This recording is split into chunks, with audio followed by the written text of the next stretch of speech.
Okay, sorry guys, I needed a few extra seconds there, but we're back. We're good to go. We're gonna get into the finals. One last best of 3 to finish the day off. Yep, it's a PvZ. ShoWTime's ready. Yeah. Thank you, Mura, for subscribing. Juliet, Starpants, and Cave Bears for resubbing as well. Let's hop in a game. It's gonna be an Echo. I guess it would have been top seed, but I think Elazer's top seed. Yeah, you said ShoWTime is doing really well. And Zerg. Yeah, this morning. Is it gonna be anything different?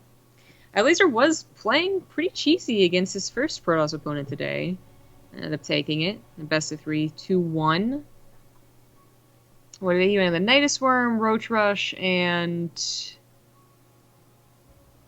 actually I don't remember what the other game was. But there definitely was another game. Roach Rush worked. Nidus Worm did not. I would not expect to see another Nidus Worm against ShoWTime. I really think that maybe Elazer even just like wasn't even that concerned about his first opponent of the day, but I think you should be concerned about ShoWTime. Well, top left side of the map. It's gonna be the red Protoss ShoWTime. In the bottom right is the yellow Zerg. He is Elazer. And just so you guys are aware, the prize pool for this, there's no actual money, like there's no cash money coming out for winning this particular best of 3, but there is a $200 code for our sponsor's website. Make sure to check out Yord over at woodwatches.com/base. Yep, pretty cool watches. Well, I hope they have someone in mind, I guess, to give it to. He said that Snoot gave his to his dad last time. He had commented getting it for a family member. I think it was his dad. I don't remember. Yeah, I feel like it really is a good catch-all like gift, though, especially like don't know what someone wants. And if you're gonna get $200 off, then it's absolutely worth. As Christmas is a common. Christmas cares everywhere. Actually, they're building like a Christmas stage. I don't know what for, but like right across from where I live, like right across from this PC bomb actually. And I saw like a bunch of girls with super like short shorts on in like the middle of winter at like 4 in the morning. I guess they're doing rehearsals, and I was like, oh, not worth. Not worth any amount of money. It was like 30 degrees. It was less than 30 degrees. But that's what you do for Christmas, I suppose. Oh, it looks like Elazer might have wanted to take a fast third base, but ShoWTime's going to want to deny that for a little bit, just being as annoying as possible. He himself went for a pretty typical expand. No forge shenanigans this game. Mon has been doing it, and it's been fun, but I don't think ShoWTime's the same type of character. No, ShoWTime's been sticking to some pretty standard stuff. Archon harass through the War Prism and following up with regular attacks. Nothing too weird out of him. Yeah. I mean, ShoWTime has been like steadily increasing in skill. I mean, he got the BlizzCon after all, but a lot of it was because he just was like the type of player that would think just, I was like, oh, I'm going to work on my macro and then I'll add in cheese as well, but just like not my main focus. Where a lot of other players actually started off as cheesers and worked in their macro. So like, you know, Bly, I guess would be one of them, as well as a lot more famous names. I actually think back to Gung Fu Banda more than anyone else when it comes to relating to Protoss in that regard. European Protosses, absolutely. But ShoWTime's always been their set solid guy. Oh, you bugger. That's really annoying. Thank you, Napkins86, for the Twitch Prime sub. The Cybercore, of course, has the most health for its cost, which is why he built this. It's really he might actually even let it complete. Like, he really wants to screw with the laser by going for this. Yeah. Unfortunately, on Echo, there's just no taking the third base anywhere else. There's a couple other maps where the fourth base obviously isn't ideal. It's still like it's going forward away from you and your defenses, but it's just not as far. Echo, even though where the Lings are technically still like off to the right side of the map, is still pretty dangerous to take so early on. If they actually send adepts across the map at all, it's going to be hard to go one base to another. Elazer deals with it as calmly as he can. I'm sure he's like probably a little bit frustrated he didn't get there in time, but as calm as he can. Now takes a third base. Speed's done. Overlord speed's done as well, so this Dark Shrine is going to be scouted. I feel at this point they're not anticipating getting the Dark Shrine as a surprise. I see so many, especially the Europeans, go for that speed so quick. And Elazer won't only have Spore Crawlers to defend against this, he is getting a lair right now, so he'll even have Overseers. It's going to be a question of having enough Lings or Roaches, okay, there's Roachborn, to defend against the Archon attack. Because now that the Dark Shrine has been scouted, I mean, maybe it's worth trying to snipe the Spore Crawler, but it probably will just be instant to those Archons.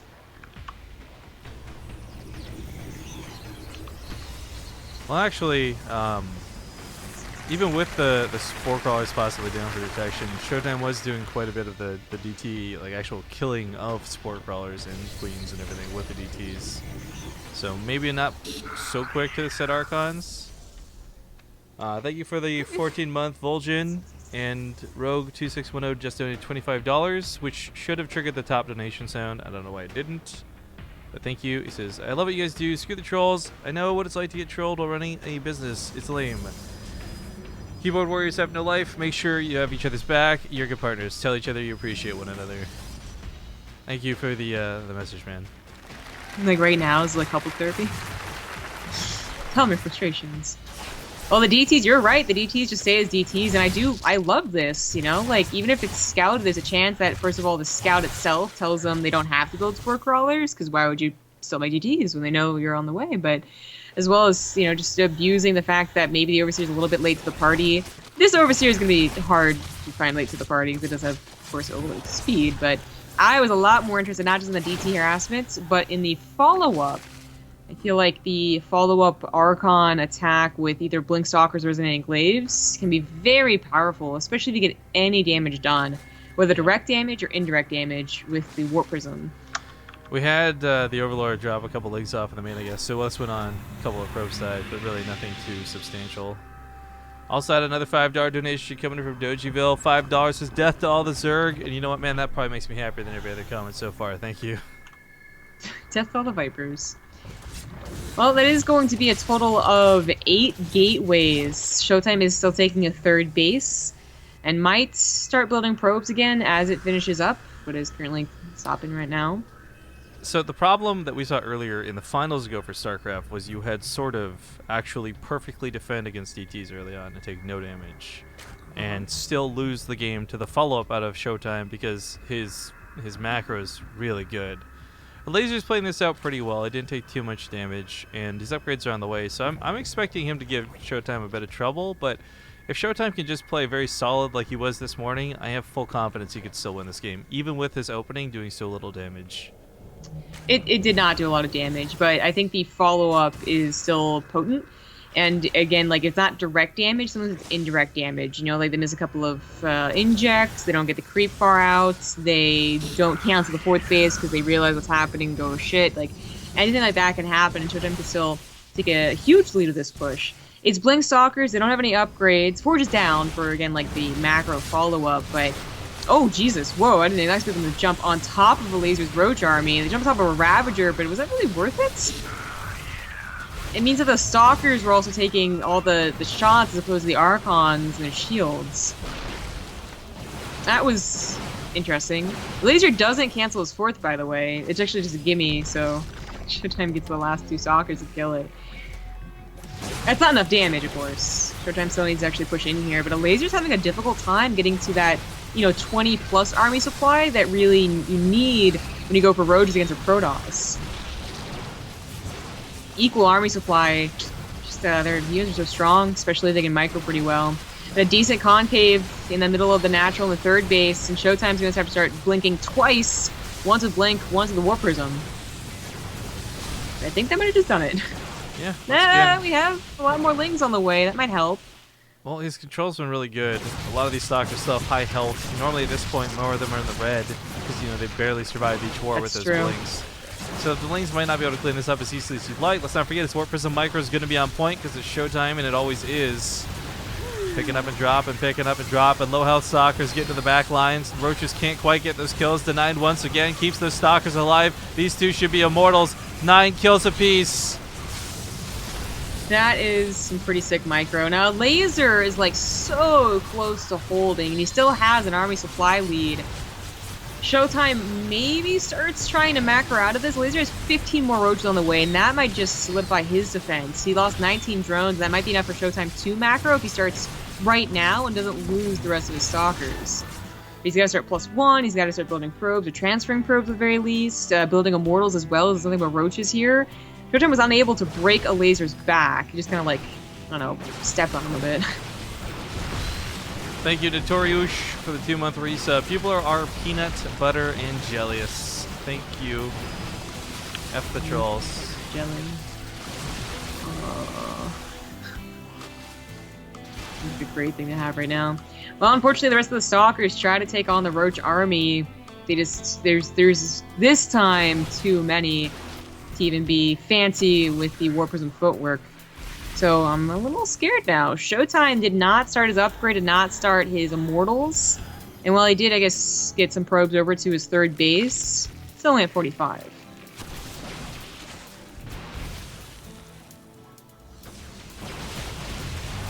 Oh, you realize there's no Overseer. Well, that's as good as any Immortal. 2 DTs, which is gonna do a ton of damage. Oh, and then he walked through Corsair Gear, so bad. Well, now that ShoWTimE's held, I guess he's gonna try and macro. Now a couple more probes are on the way, but where's the upgrade? So this is the furthest I've seen Zerg go against ShoWTimE today. No? Just that good. Well, good job to Elazer. Barely hanging on. There's a couple points where if he had any, you know, he didn't have enough larva, if he didn't have Ling supporting, something like that, he might have been even just lost the game. But he barely held on, can recover the drone losses, provided that he doesn't just overcommit with the army and throw it all away, which I don't think he can do. There's not much splash here that you can really take a terrible trade. You realize it's going badly, you just pull back. Right, Elazer will need a 4th base. Talked about ShoWTimE's economy, but Elazer did lose that 4th base and a lot of drones that he's yet to remake. Archons want to get in there and help. They're in a very weak War Prism. That's pretty scary. Will the Stalkers be enough? War Prism's going to start microing them down. Archon's still alive, adding a lot of splash. Foot's and overcharges, I guess, have been depleted. But the Warpins of Stalkers might just be enough to hold. Actually, the probes are being pulled now, too. Nothing but Ravagers left over and Ling's reinforcing. I think another round of Stalkers should be able to definitely do it. Looks like these ones are just barely. Oh, talk about War Prism micro. There's the Overlord micro. The very low Ravagers. Good God, Ravagers die. They're gonna explode. And ShoWTimE holds Elazer. That was a very... I mean... I don't blame him for committing to that. Yeah, it was committed. I don't blame him for committing to that, though. I just talked about how if it was going to go badly, you can pull back. But that one didn't necessarily look like it was going to go badly until the very last, like 10, 20 seconds. But that was something that ShoWTimE was really probably hoping for. And he's going to try and counter. He does put himself back on to creep, though, and Elazer's not out of roaches yet. In fact, he's made just about 20 right now. And he's also counterattacking with his Lings. Well, the roaches aren't all together. I don't think the Stalkers are enough. Okay, I thought that was a War Prism. I was gonna say, maybe a recall. Save ShoWTimE's army. There it is. Yeah, barely gets out of there. Shout out to All Good for that resub, by the way. Unfortunately, though, he does recall into Lings, which apparently capitalize on the low health Stalkers, so big kills, and Elazer takes game number 1. ShoWTimE just lost his army, even though he continued to cut down the economy of the Zerg. Just losing his army was something he couldn't recover. Yeah. It's a good start for Elazer. We're going to go to commercial break, though, guys. See you in 2 minutes for game 2. Hey, guys. We're back, and I didn't have stream muted. Sorry about that. Game 2 coming up on Daybreak as we get back. Thank you for the invite.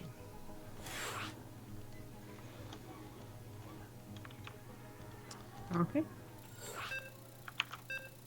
Stop to the in-game screen. If you're just joining us, these 2 players have already qualified. They will both be attending the final event. But right now they're playing for a grand total of $200 through a coupon on the Yordwood Watch website. Yeah, nice. A lot of cool watches. Some even under $200, so they're free. Some over and super nice, big. That are just closer to being free. We're on Daybreak. Yeah, and surprisingly not winning the series currently. He's on his last life. In the top side, it's ShoWTimE. In the bottom left, as the yellow Zerg, he is Elazer. Well, ShoWTimE had a solid strategy back there. I think that that attack follow-up can be very deadly even, again, if they don't deal enough damage with the Warp Prism, which he didn't really do a lot of damage with. But it just wasn't enough, and the Laser still held on, even after his own committal. Still ended up taking it. It's a very upgradeless, basic game on basic units. I guess the Laser had one upgrade, melee upgrade, but point is, a lot of mid-tier tech. And will ShoWTimE try something as aggressive again? Try something a little bit more macro-focused. I can imagine most Protosses are still afraid to just go pure macro. Like, at the very least, you go macro, but you do some type of attack beforehand that's a little more dedicated than it was before. The one game we didn't see ShoWTimE go for Dark Templar into disgusting builds earlier, we had a carrier game out of him. And he went a lot of Void Rays with it. So yeah, there's the other option. It's I think a lot scarier for ShoWTimE than Elazer it should be in this series, because at least like if Elazer knew he was gonna be fighting ShoWTimE, he could have had some time to look at VODs or ask somebody what happened this morning, because he did play on a lot of streamed games. So PvZ is not exactly hidden news or hidden information. No, that is kind of like the third option, I suppose. Or you get the aggressive attack like he did, the DT opener into an aggressive attack, depths or stalkers. Then you have what is the usual macro game that what you would see, with some people even adding in Colossus, like that one game with Mana, or of course the third one, which is trying to get as like fast as possible to carriers, or maybe you start with Stargates, Phoenix is first. The point is carriers in a massive late game. I think that Protoss in the late game is very scary, but I also think that Elazer in the mid game is scary too. It's just a question of what does ShoWTimE feel comfortable doing, especially on Daybreak, which it's not the most difficult map to take a third base, but it's not the easiest one either. Echo is actually easier. I'm gonna pretend that that donation was about the other guy and hope that that's the case. And just in case it wasn't, not gonna read it. As the Overlord's speed kicks in, Elazer should get some good information, and I think it's going to be pretty pertinent to tell whether his opponent's going for a Dark Shrine or not. Yeah. I'm just going to say this real quick, guys. Please, whether you're trying to cheer me up or whether you have comments to say negative or positive, just leave the last topic alone. I really don't want to talk about it on stream. But yeah, I guess it's expected, I would say, just because we saw like 8 out of 9 games played. ShoWTimE did the same thing every time this morning. So scouting, it's not going to stop it, but scouting it will give you time to prepare for it. He's going to see that Dark Shrine go down, clear view of his Overlord. Well, I wonder what ShoWTime's thinking about doing differently, since the last game didn't quite work out. There was a couple of times it was scary. Maybe he pinpointed exactly what went wrong, exactly what he wants to change. Well, he may have just simply thought that the Dark Templar failure was because he didn't control it good enough, and says, you know what, I can do it better in game 2. Yeah, exactly. Or maybe, you'd be able to build like the tiniest bit wrong or something like that.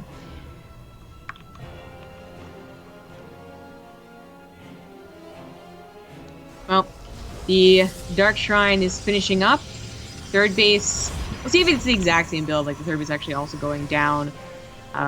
Or if it's maybe more, because that could also be another thing. I mean, he could have built probes during the attack and had a better macro follow-up, because again, he didn't go for probes, he didn't go for immortals, he barely hung on with the one, like, DT warp in, or maybe just not go for the third base at all, just like, not even worry about the follow-up.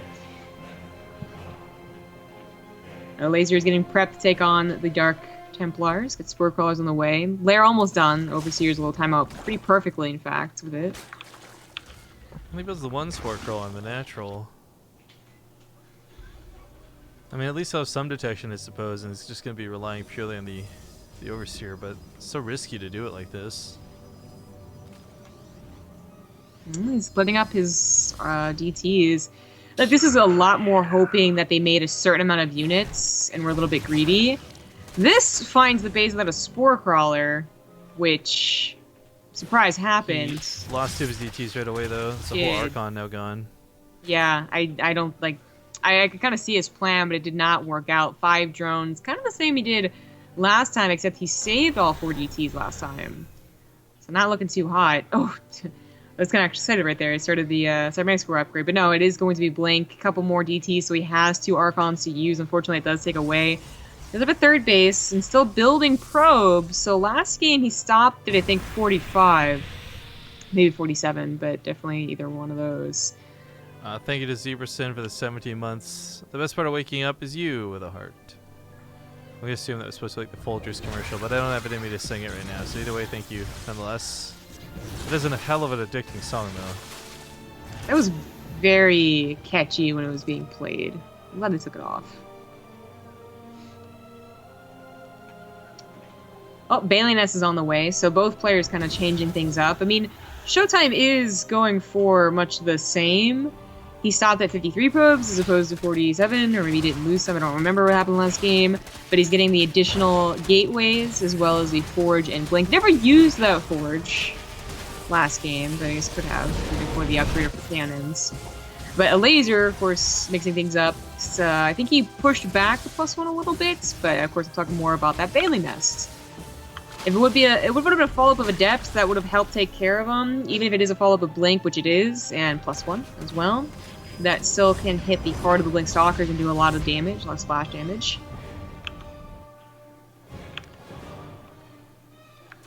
That's really cool. Control the laser with the cancel on the base. I thought he was going to lose the drone too, but just put it back down immediately. These queens are not going to be enough to stop this on their own, but they will pick off one of the Archons if not careful. Just picking up to fly away. While this goes on, though, I mean, Baneling speed's on the way. We got Roach speed on the way. It's a weird amalgamation of things, but it kind of feels like Elazer might just get that backline of Hydras a little bit later. Roaches are like whatever. If it's a Roach Baneling all in, then that's scary for ShoWTimE, but not impossible to deal with. He's got so many potential force fields already. All these sentries just sitting here getting energy while we wait. We have a couple of transport overlords. It'd be cool to see them, you know, Bane Rain on top of the sentries, but it looks to be more just that harassment that we're used to seeing with them. And ShoWTimE is just going to that macro, like the typical macro, like not going into Colossus, at least not yet, and of course not going into Carriers either. Actually playing to this game. Elazer might add on Hydralisk later on, because that is usually the hot topic. The Baneling's going to that main base and the third base. The third base isn't working at all. Main base gets a couple of probe kills.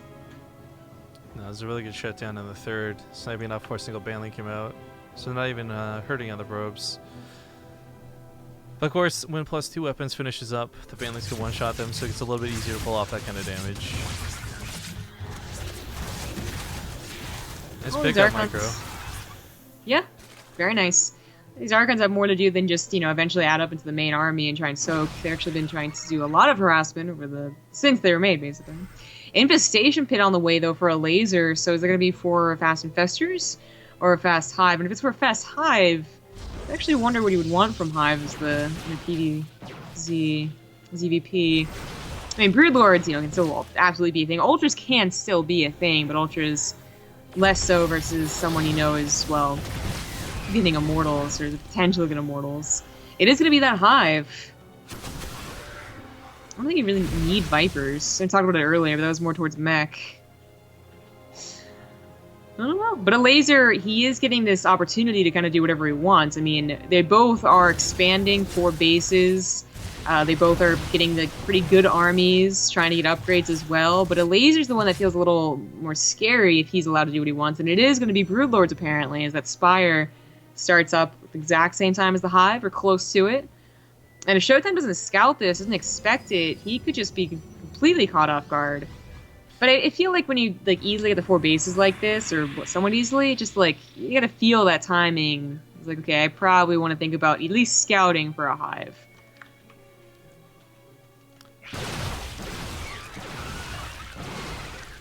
I don't think if ShoWTimE were to have seen that, if he got that scout, he'd know for sure certain what to do. Fake Overlord in the main scares him, pulls all the probes away. If there was a Baneling in there, he would have just gotten a lot of kills. Nothing here in the army is really too susceptible to the Banelings. Force field going to be going on too. Archon accidentally breaking in. Clumsy oaf. Oh, that base is going to go down. Ooh, the clutch force field for the Banelings. These only Lings really help out, but oh, okay, no more sentry force field on the backside. But the Immortals are the ones that mostly ate it, so that from very low health, and looks like they all will go down. Stalker shortly follow, and pretty good baneling hits on them too. And ShoWTimE is just pushed back. Pushed back into reinforcements. It's falling apart to Elazer. We get That base didn't go down. Dear God. it didn't go down, and his army supply is really lacking for it now, and he lost really expensive units through it too.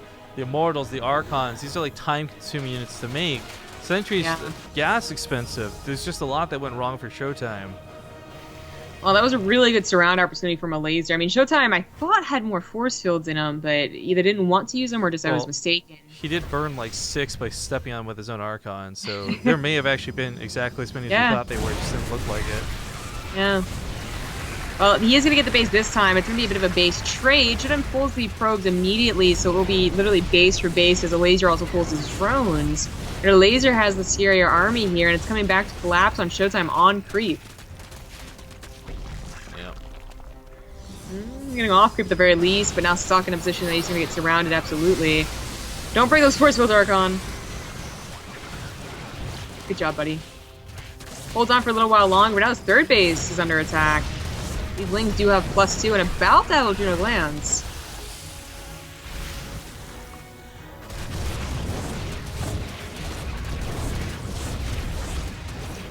Well, ShoWTimE still keeping his army maneuvering around the front lines. He has caught up an army supply, or rather dragged Elazer down with him, if you want to look at it.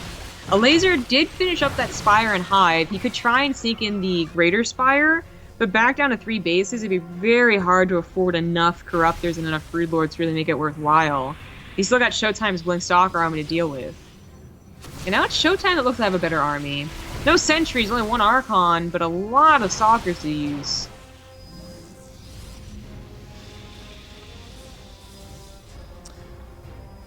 Jeremy Roach is your real name. I had to look that up in an email. If you're going to keep writing shitty donations, I'm going to start giving away information. So, thank you so much for that comment, dude. What a last name. So fitting. Yeah. Meanwhile, Archons and Stalkers have bulked up quite a bit. I thought ShoWTimE was going to be down and out with his army supply being where it is. But he's actually got this back up. The problem is, though, there's still a lot of banelings. There's still a lot of, like, very, very scary units here. The banelings aren't super effective against the Stalkers, but just like against Roaches or any other unit, if they hit anything clumped up, oh, it's still going to hurt. Yeah. I don't think Elazer's going to get this base back, and now he's going to be going up the ramp again against those force fields. Taking the middle base at this point in time would probably just have been better. Going to go for that surrounding, and it worked out the first force time, fields from behind are great. Time. Even the Crucible's breaking, he tries to put down new force fields right away. It's a little bit late to the party, but the soaking factor here is pretty good. Stalkers continue to be warped in and continue to be blinked backwards. He's on +3 weapon upgrades. He's got the damage to take on these Ravagers. There's no doubt about that. However, oh my god, he dodges the boss by jumping into the Ravagers. A scary thing to do, to say the least, but he's going to take the fight, and this goes so very well. GG! ShoWTimE ties it up 1-1. Good job, ShoWTimE. Making that Blink Stalker attack work. It's going to go to the ace match. Elazer's map choice. Yeah, and now that I'm feeling less salty, guys, I'm going to address this as objectively as I can. I shouldn't address troll comments, and I shouldn't let them get to me on stream. Sometimes they do. But the people who are donating these stupid messages now are not even hitting the point. Like, calling our content C- grade. Like, hello, we're busy casting and enticing people like Innovation and SAS and Stats. If it gets better than that, I don't want to know about it because I feel pretty good with where we're at. And as far as anything else to be said, like, get over yourselves. You're not important. I'm sorry. I'm sure you're going to charge back those donations too. Go ahead, do it. I don't mind.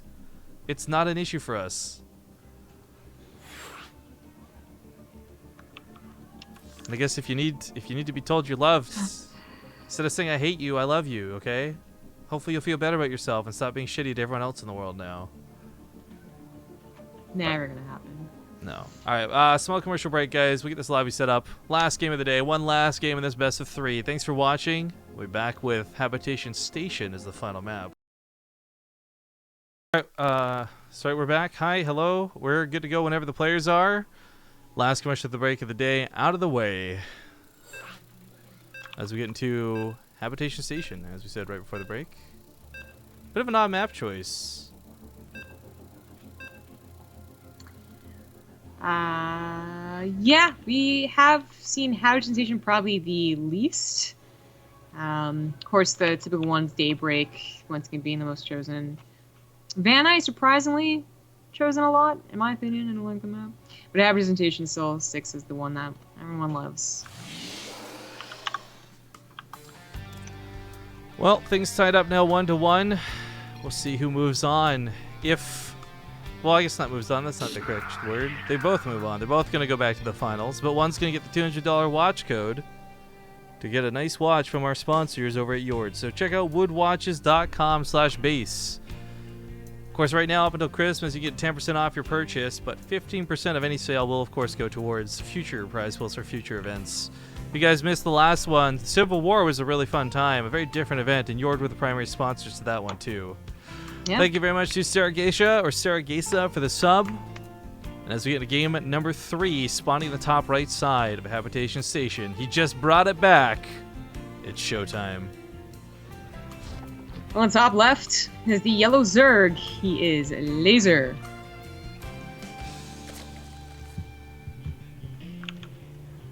Well, habitation station. I wonder if this is going to be a more aggressive game from Elazer. He did play pretty passive. Well, not passive. Played a pretty long game last, and he kind of got stuck on Roach, Ravager, Baneling. Usually a pretty decent composition, but since he kind of reached for the Brood Lords, was trying to, it may have just affected him just enough that ShoWTimE's push eventually ended up winning. This, I mean, for me, it's a weird map. On one hand, there's a gold base. Okay, cool. But it's not what it used to be, and it's not as easily defended. And I don't think Zerg gets away with it like they did in Heart of the Swarm. At least back in the day when this map... That was Heart of the Swarm, right? Yeah, it was Heart of the Swarm. Jeez, forever ago. I was borderline thinking Wings of Liberty for a moment there, but no, it was Heart of the Swarm. Regardless, point of it is, you still got things like Colossus that can mow down the mineral lines. You've got more things than ever like Adepts that can maneuver around to be annoying.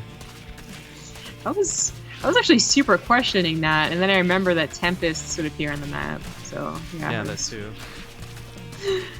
Well, if ShoWTimE's done basically the same type of game, it's not the exact same game, the same type of game so often just today, then I would expect it here too, but it'd be cool to see air. Use that air, just the amount of air basically to the north. I remember there's like this one really super long game where the top of the map was abused to draw out a game. It was one of those games that kind of like made everyone reevaluate the draw rules on WCS. Oh, right, like, yeah. I don't remember what game it was. I just know it was a ZD3.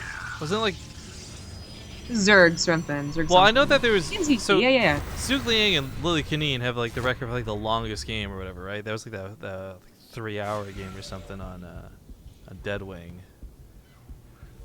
Yeah, that was a super long game too. I mean, there's a ton of games that made everyone question just like their life, to be honest, that like they played or they were watching. But there's also some that legitimately just were like, okay, this isn't fair. Like, what's happening? This should be X or Y. But anyway, it was back also when like Mass Ravens was a thing. That's why it lasted so long in particular, I remember. And we even saw a really cool game, not a super drawn out like last 20 minutes is absolutely nothing game, but a cool game where like mass auto turrets is a thing too. We're not going to see that here, obviously. PvZ. It is Resonating Glaive start things off, not into that Robo and into that Dark Shrine. I mean, Elazer has been scouting every single time, so this shouldn't come as too much of a surprise. Yeah, he's scouted everything, once again. Thank you, too, as I keep reading it as Mega Man 777 for the 2-month resub. Manga Man. I mean, he's lucky because do you think he makes a lot of manga or reads a lot of manga? I think he's literally made out of manga.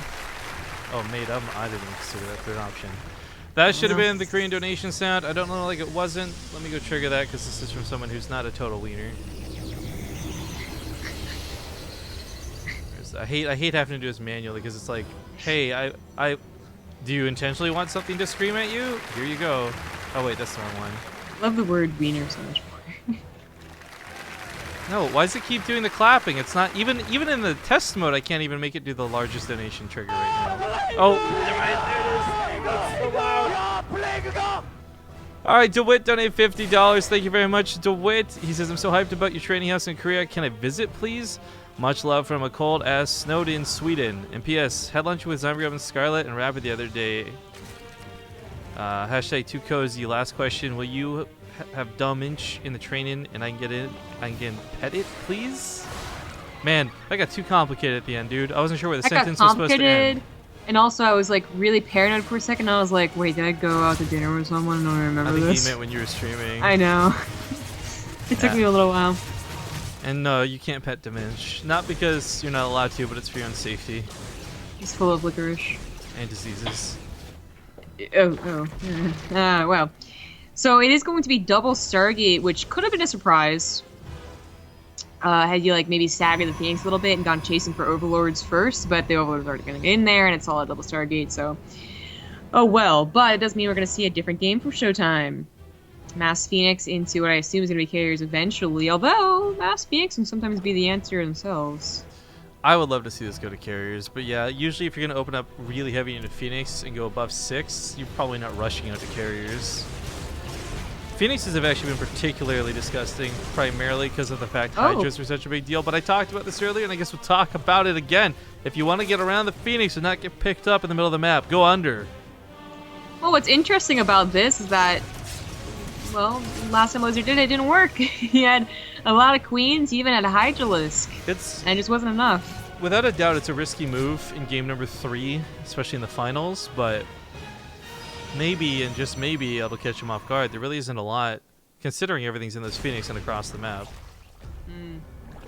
Well, he could just go for the numbers approach, right? Because that was the one problem with the Queen Hydralisk. He hasn't seen the Night Swarm yet. Despite how active these Phoenix have been, and look at the way they're pathing, I still don't know if they'll see it here. Okay, they barely see it.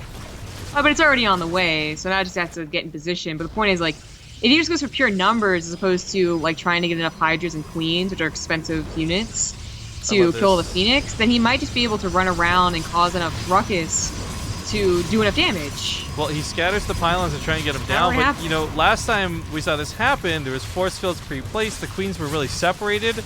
This time they're all together. He actually sends some back home. And we have a full surround at the third. Yeah, it's just forfeit. This has already worked out really well. It has. No chargelets coming in at the last second either to take care of everything, and again, there are roaches here. It's hard to tell what's going on with this stupid Phoenix. The Adepts are actually not winning out, not at least on the high ground. The Ling's getting out for that surround, and I think this may have worked for Elazer this time around. Probes get bolt. GG. Elazer is going to be the one to take the tournament by storm. And again, like, this is the volatility of StarCraft that's so cool about it. You have ShoWTimE, who just won an entire tournament versus a lot of Zerg earlier this morning.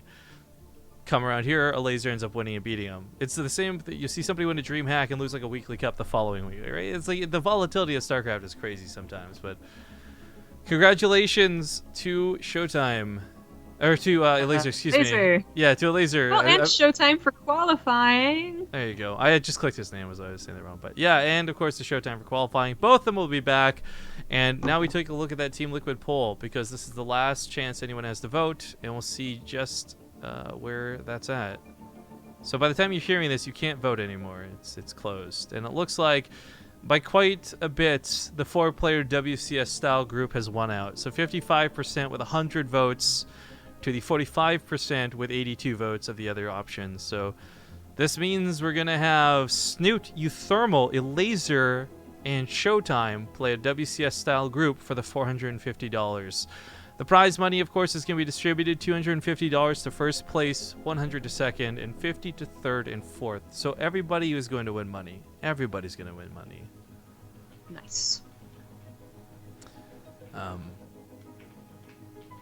yeah, thanks for watching. Hopefully you guys will check out the sponsors of this. Yord. Now, unfortunately, Jinsoon was supposed to be here today, but he's been on AFK status on Skype through the whole cast. I'm assuming he probably had like a wicked Saturday night and just sleeping off Sunday. I don't know. The point is, though, the finals is currently scheduled for the 12th, but I was told recently there may have been a conflict if that was the case for IEM. However, I don't think that is. I'm pretty sure we're safe to still do this on... Sorry, the 14th, not the 12th. On the 14th. I guess if people are traveling? Maybe, but that would only be Koreans, right? None of the foreigners. None of the players we have, at least. I mean, it was Jokshi who voiced the complaint, so... Or the concern. So, I think we should still be safe to do it on that day. I would think so. I don't know what he's thinking. Anyways, unless you see a big announcement from us, and like anytime we announce things, like I want to make this clear because some people get upset that they miss announcements or talks about things. You can check our Twitters first and foremost, our Facebooks. We talk about it on stream pretty regularly. If there's any changes, you'll find out through there. However, right now, as things stand, December 14th is the goal to have this play out the finals for, so that'll be pretty good times. We'll be keeping it best of 3s, not best of 5s, because as we've seen, best of 3s with the current patch seem to be about what you want. If those go by really quickly, though, then it'll tell us to go back to best of 5s for Ting. So either way, it's a good science experiment. Yeah, exactly. Speaking of Ting, before we disappear today too, we will be planning out their qualifier dates shortly. We were waiting on some information from stuff, but 100% January. Like, there's no doubt. Like, it's not going to be pushed off to February and onwards. Like, 100% January, we're going to have our Ting qualifiers. It's just about finding dates and times that work for everybody.